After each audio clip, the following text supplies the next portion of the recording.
오늘 우리들에게 주시는 하나님의 말씀 출애굽기 3장 1절로부터 12절까지 말씀입니다.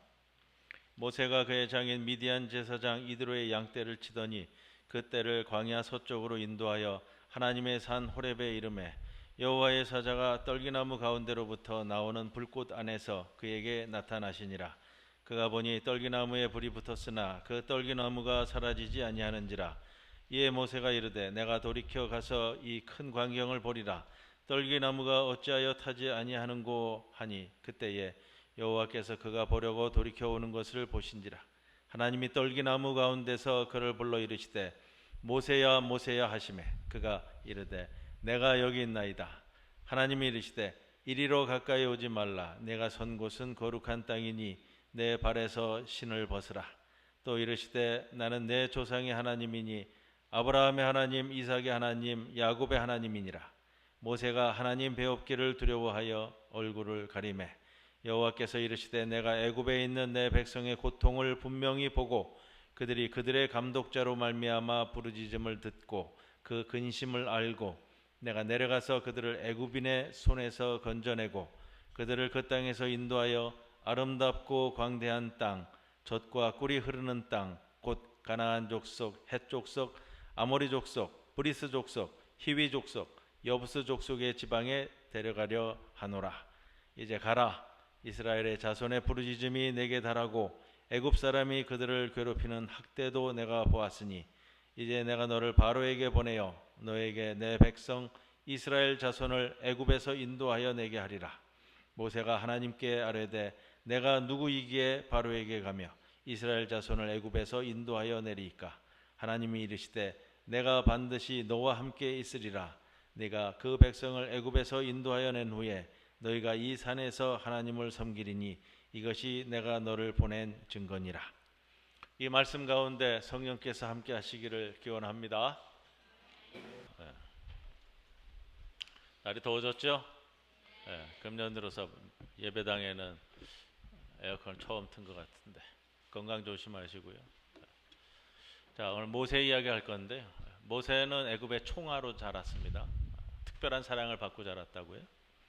아기였을 때 나일강으로 떠내려오기는 했지만 바로의 딸이 그를 발견하고 양자로 삼은 이후에 모세는 애굽의 모든 부와 기회를 물려받게 돼 있었습니다.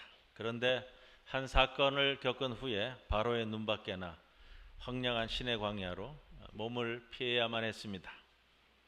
광야가 그를 보호해 주기는 했지만 덕분에 그는 세상에서 잊혀진 사람이 되었습니다. 이후 평범한 목자가 되어 장인의 양을 돌보고 있습니다. 그게 다입니다. 모세가 이런 생각을 한번 해봤을까요? 내가 그때 좀 제정신 차리고서 그러지 않았으면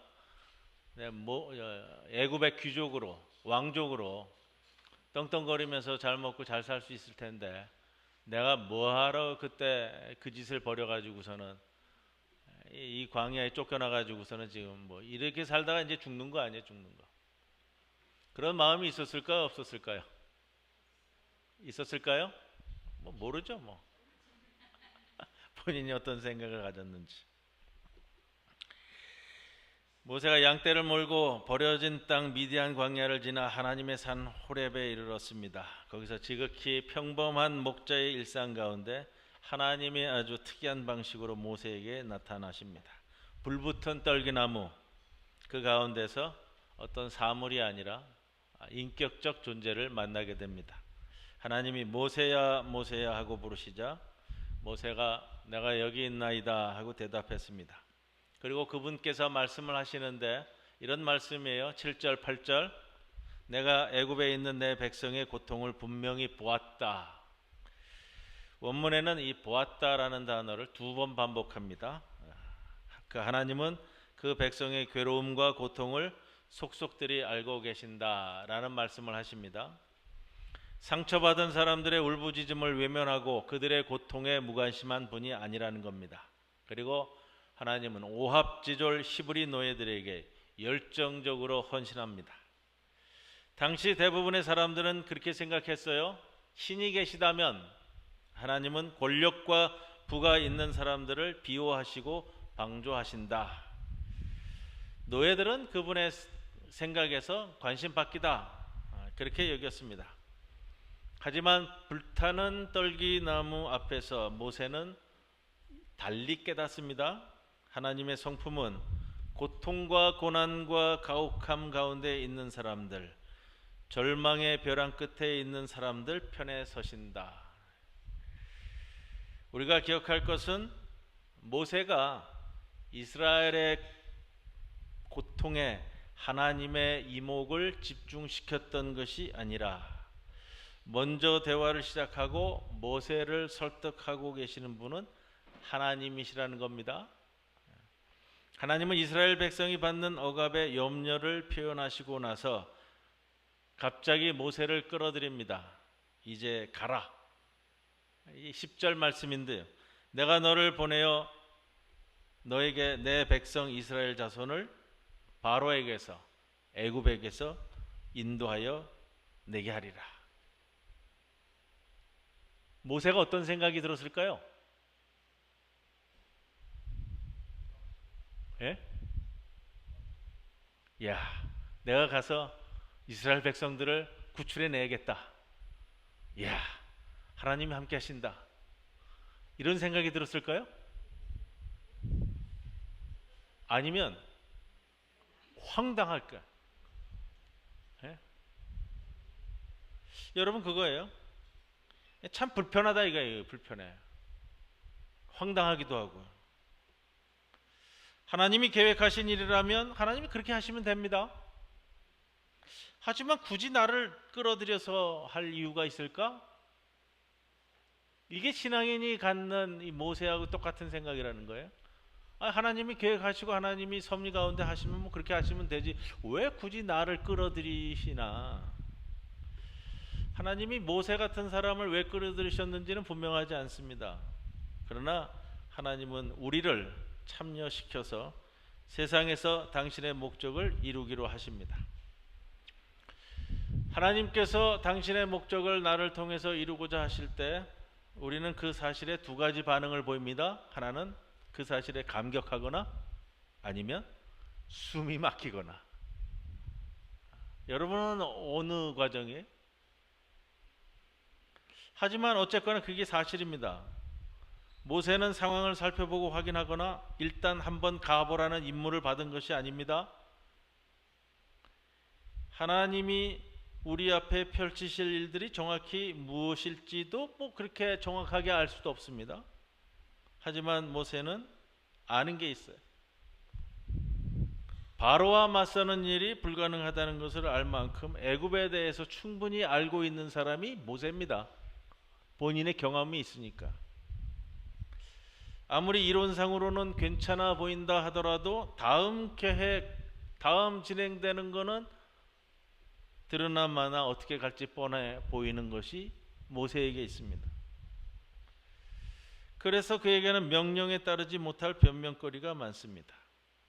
오늘 말씀 제목이 모세의 변명이에요. 4번의 변명이 나오는데 이 말씀을 다 다룰 거고요. 그 모습을 통해서 내 모습을 보시는 거예요.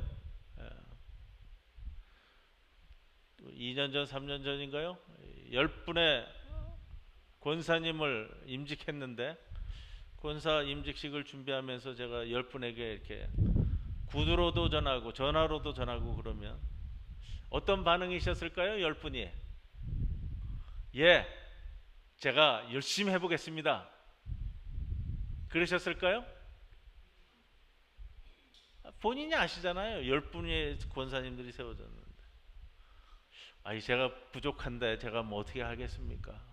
하시는 분들도 있고 누구도 하고 누구도 한데 그럼 나도 하죠. 이런 분도 있고 다 좋아요. 아무 말 안 하시는 분도 있어요. 얘기하면 그냥 듣고서 가만히 있는 게. 제가 다 경험한 거잖아요. 그리고 그분들이 여기 다 앉아 계시고 하나님이 나에게 직분을 맡길 때, 직임을 맡길 때, 임무를 맡길 때, 또 미션이 주어졌을 때 모세의 모습을 오늘 보면서 한번 점검하시는 거예요. 우리 신앙을. 첫 번째 변명은 이겁니다. 11절에 내가 누구이기에 바로에게 가며. 내가 누구이기에. 모세가 이미 벌벌 떠는 거예요. 무서워. 이 상황에서 이렇게 질문할 만한 타당한 이유가 있습니다. 바로의 논란, 바로는 이런 사람이에요. 논란의 여지가 없는 당시 초강대국의 제1황제. 모세는 어떤 사람이에요? 광야의 무명의 목자. 광야의 무명의 목자가 당시 제국, 지금으로 얘기하면 초강대국의 제1, 서열 제1 바로 황제에게 가서 말을 한다? 본인이 아는 거죠. 상대가 되지 못하는 거는. 그런데도 하나님은 모세를 이 일로 부르십니다. 모세는 하나님의 이러한 부르심이 자신감이 될까요? 아닐까요? 바로에게 가야 되는데 하나님이 부르셨다. 자신감이 생길까요? 안 생길까요? 대답을 안 하세요. 본인을 생각해 보시는 거예요. 하나님의 대답은 너무 간단해서 전혀 대수롭지 않은 듯 보입니다. 그리고 주시는 말씀이 이거죠. 내가 반드시 너와 함께 있으리라. 내가 반드시 너와 함께 있으리라. 모세가 이 말씀을 들었을 때 자신감이 팽배했을까요? 아닐까요? 자신감이 막 생겨요? 진짜로? 여러분들은 이 말씀을 항상 듣고 계시잖아요. 하나님이 너와 함께 계시리라. 이 말씀을 늘 듣는데 왜? 오늘도 내일도 하나님의 이 말씀을 매일 들으면서 왜 나는 자신감이 없을까? 왜 나는 당차게 나가지 못할까? 모세가 이 말씀을 들었을 때 자신감이 생겼을까? 아니면 오늘도 똑같은 진부한 이야기로 들었을까? 이게 오늘을 사는 신앙인에게도 똑같이 적용되는 거예요. 나는 그 말을 들으면서 오늘도 왜 진부할까? 이런 이야기가 있습니다. 어느 아빠와 4살 먹은 딸 이야기예요. 4살 먹은 딸과 토요일 오후에 놀이터에 가서 함께 놀겠다고 아빠가 약속을 했어요. 그런데 사정이 생겨서 약속을 지키지 못할 상황이 됐습니다. 이 아빠가 수소문해서 20대 동네 청년 삼촌을 섭외해서요, 대신 딸을 데리고 가달라고 부탁을 했습니다. 그래서 이 동네 삼촌이 만나서 4살 먹은 이 딸아이를 데리고 갑니다. 그런데 이 딸아이가 한 2블록쯤 갔을 때 갑자기 주눅이 들어버렸어요. 발걸음이 차츰 느려지더니 놀이터에 가지 않겠다고 떼를 부리기 시작합니다. 이유를 물어봅니다. 공원에 가면 한 남자아이가 있는데 그때마다 자기를 겁준다고 설명합니다. 삼촌이 그 아이가 몇 살이냐고 물어봤습니다. 이 딸아이가 나이가 많다고 대답했습니다. 적어도 8살이나 9살쯤 됐을 거라고요. 삼촌은 20대였고 키가 190cm에 몸무게가 90kg이 넘었습니다. 운동선수처럼 다부진 몸매에 아주 건장했습니다. 삼촌이 말했습니다. 걱정하지 마라. 삼촌이 함께 있을 거야. 삼촌이 생각할 때 그 정도면 충분히 안심하리라고 믿었습니다. 8살짜리 골목대장의 나쁜 짓이 무엇이든지 걱정 없지 않겠는가라는 생각을 합니다. 삼촌은 그것으로 문제가 일단락 되었다고 생각했습니다. 그러나 4살 먹은 딸은 그게 아니었습니다.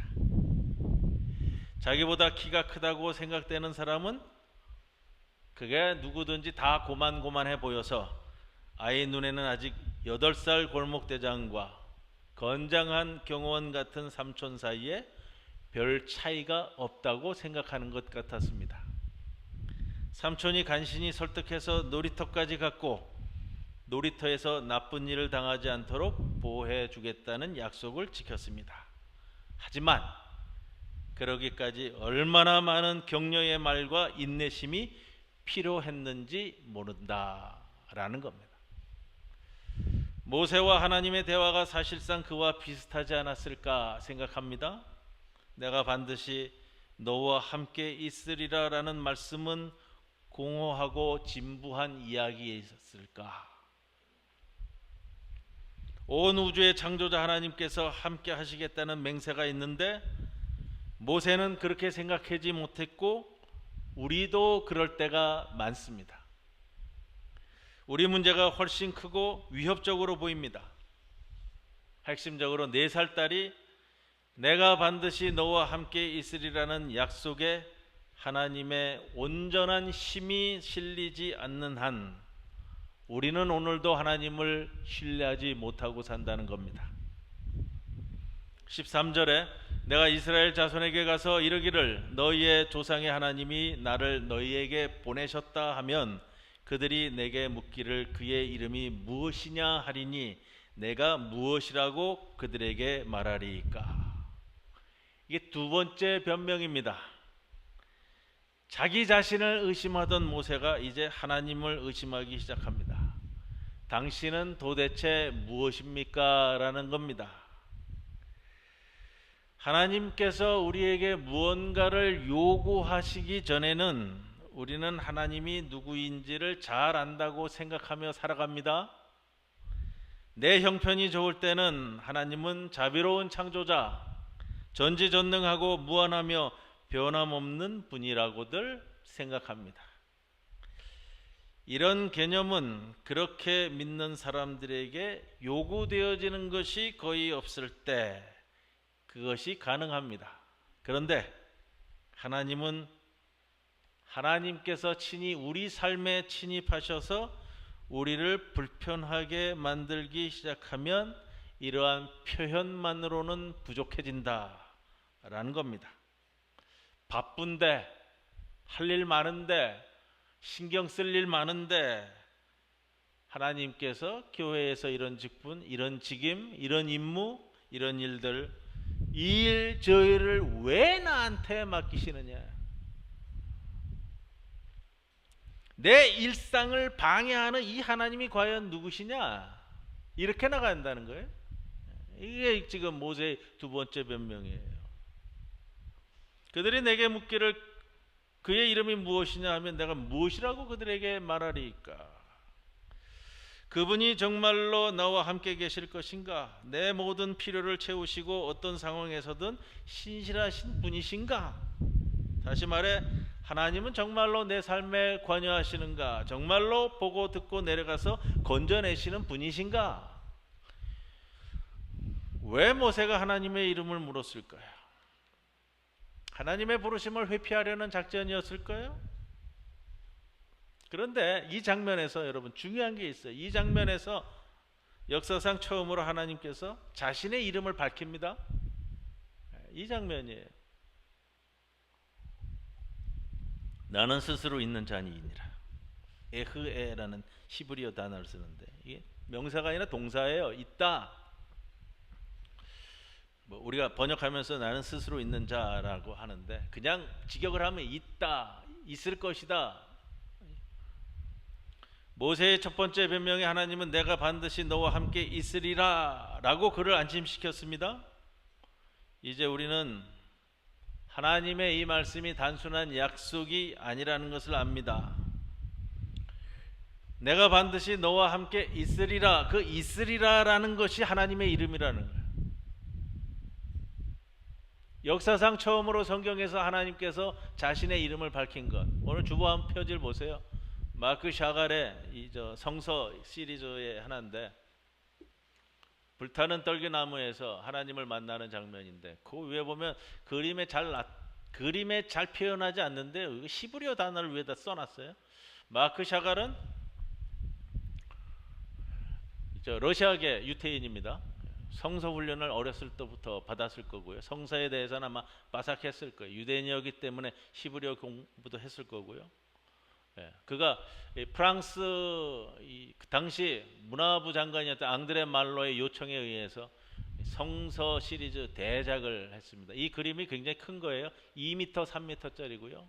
프랑스에서 유일하게 개인을 위해서 국가가 이 미술관을 지어줘서 한 화가의 작품만을 다 전시토록 한 거. 이 사람이 유일해요. 이 사람 프랑스 사람 아니거든요. 그래서 이 사람이 자기 성서 이야기를 그림으로 대부분이 2m, 3m짜리예요. 모세에 대한 그림만 10점이 넘다. 제가 본 것만 한 12점.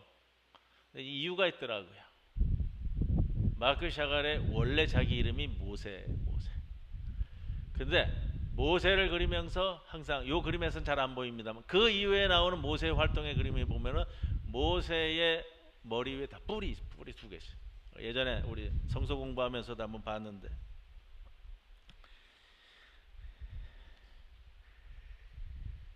있으리라. 내가 반드시 너와 함께 있으리라. 이 말씀은 그분의 이름이기도 합니다. 그리고 하나님과 이스라엘의 관계에 대한 표현이기도 합니다. 내가 너와 항상 함께 있으리라. 연민의 정을 가지신 하나님이 이스라엘에 철저하게 관여하십니다. 스스로 있는 자 너와 함께 있으리라. 하나님을 더 많이 경험할수록 이 이름을 더 많이 이해하게 될 것입니다. 앞으로 이루어질 출애굽과 이스라엘의 관계를 뜻하는 표현이기도 합니다. 그런데 이 말씀이 모세에게서 세 번째 변명을 끌어냅니다. 4장 1절 말씀. 그러나 그들이 나를 믿지 아니하며 내 말을 듣지 아니하고 이르기를 여호와께서 네게 나타나지 아니하셨다 하리이다. 모두가 이런 변명을 하곤 합니다. 모세가 하는 말이 그거예요. 이런 사람들 데리고 제가 어떻게 출애굽을 하겠습니까? 이게 변명의 요지입니다. 처음에는 내가 누구이기에 라는 질문을 던지며 자기 자신을 의심했다면, 그 다음에는 당신은 누구십니까? 라는 질문으로 하나님을 의시하고, 이제는 그들이 누굽니까? 라는 질문으로 주변 사람들을 의심합니다. 이런 사람들을 제가 어떻게 믿습니까? 하나님은 모세에게 손에 있는 것이 무엇인지 물어봅니다. 그의 손에는 지팡이가 달려 있습니다. 흔하디 흔한 직업에서 사용하는 흔하디 흔한 도구가 목자의 지팡이입니다. 하나님은 그것을 땅에 던지라고 명령합니다. 모세가 명령대로 하자 놀랍게도 지팡이가 뱀으로 변합니다. 하나님은 다시 모세에게 뱀을 잡으라고 명령하시는데 어디를 잡으라고 하죠? 꼬리를 잡으라고 하잖아요. 뱀 잡아본 적이 없는 사람이라 하더라도 뱀을 잡을 때 어디를 잡아야 하는지는 상식적으로 아시겠죠? 어디를 잡아야죠?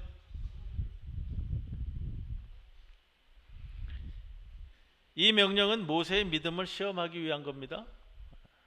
모세는 이스라엘의 믿음이 부족하다며 불평하지만 하나님은 모세의 믿음이 부족할까 봐 염려하십니다.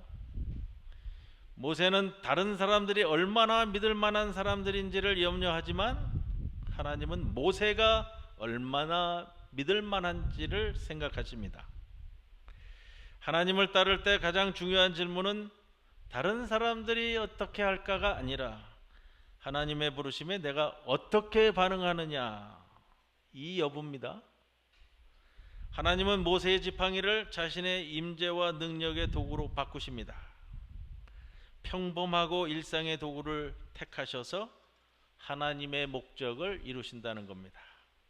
그것은 매일의 일상에서, 여러분 마찬가지예요. 내 매일의 일상에서 하나님이 우리의 주님이 되시거나 아니면 아무것도 아닌 분, 둘 중에 하나입니다. 하나님이 내 일상에서 내 주님이 되시거나 아니면 아무것도 아니거나. 여러분은 어디에? 하나님이 일상 가운데 임재를 나타내십니다.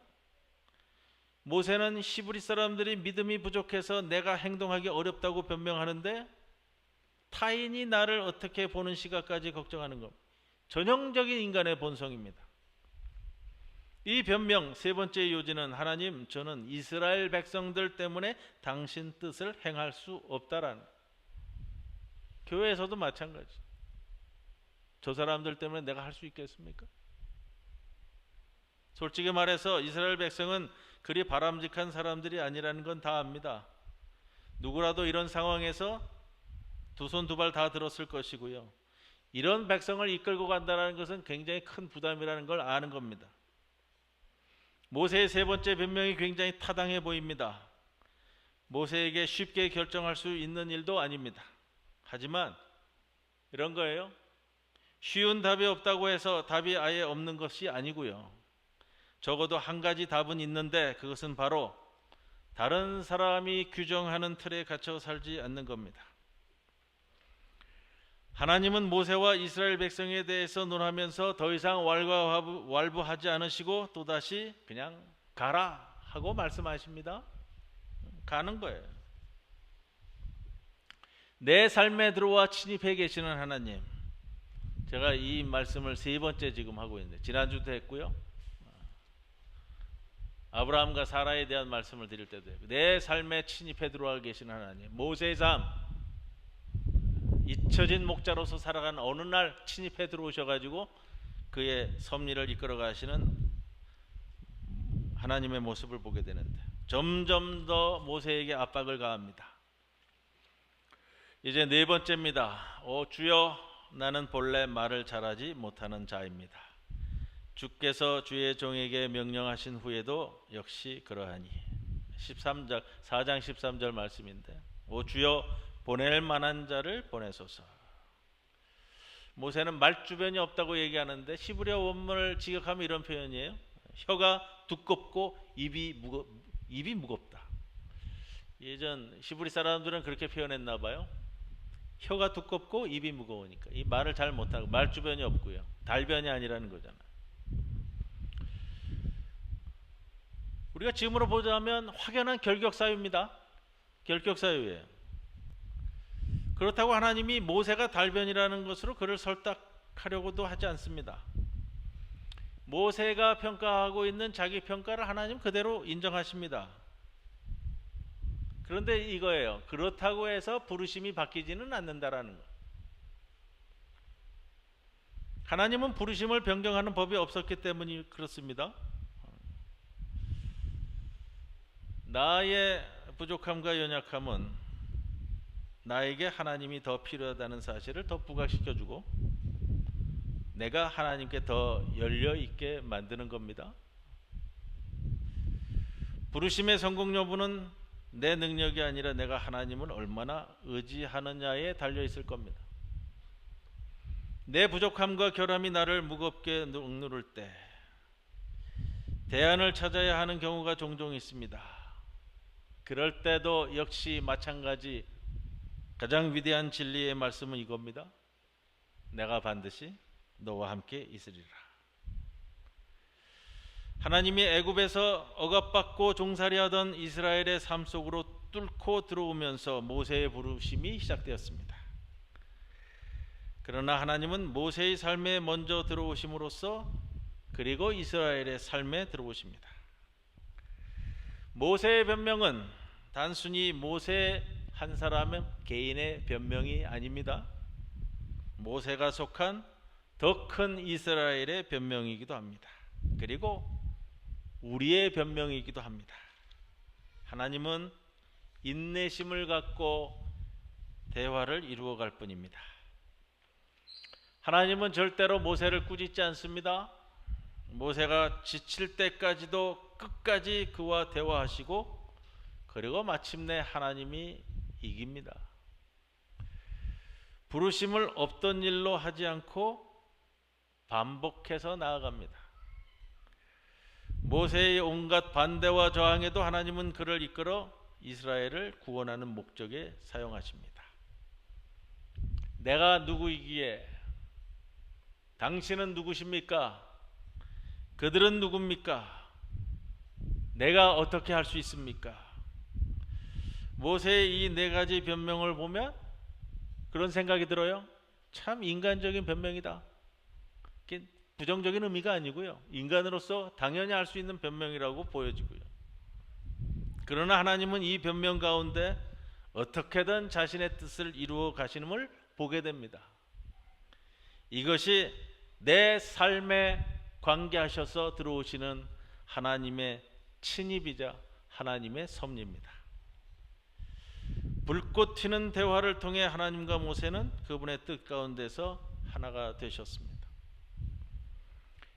그리고 이스라엘 역사에서 가장 위대한 순간이 바로 막 시작하려고 하는 겁니다. 모세와 아론이 바로에게 가서 이르되 이스라엘의 하나님 여호와께서 이렇게 말씀하시기를 내 백성을 보내라 하셨나이다. 네 가지 변명이 있습니다.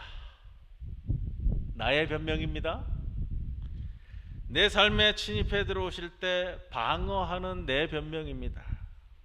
그러나 하나님은 인내심으로 자기의 목적을 기필코 이루어 가십니다.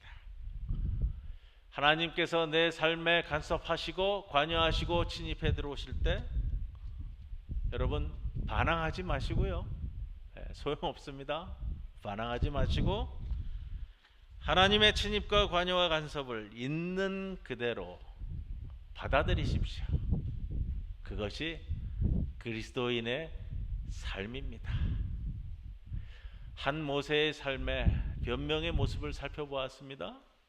여러분, 우리 삶을 살면서 동일한 일들이 반복됩니다. 그럴 때마다 이 모세의 모습을 다시 한번 상기하면서 여러분 내 삶의 지혜의 장이 되기를 주님의 이름으로 간절히 축원을 드립니다. 고마우신 아버지 하나님, 고맙습니다. 오늘도 저희들의 삶에 관여하시고 간섭하시고 침투해 들어오시는 주의 은총을 기쁘게 받을 수 있도록 우리의 삶을 인도해 주시옵소서.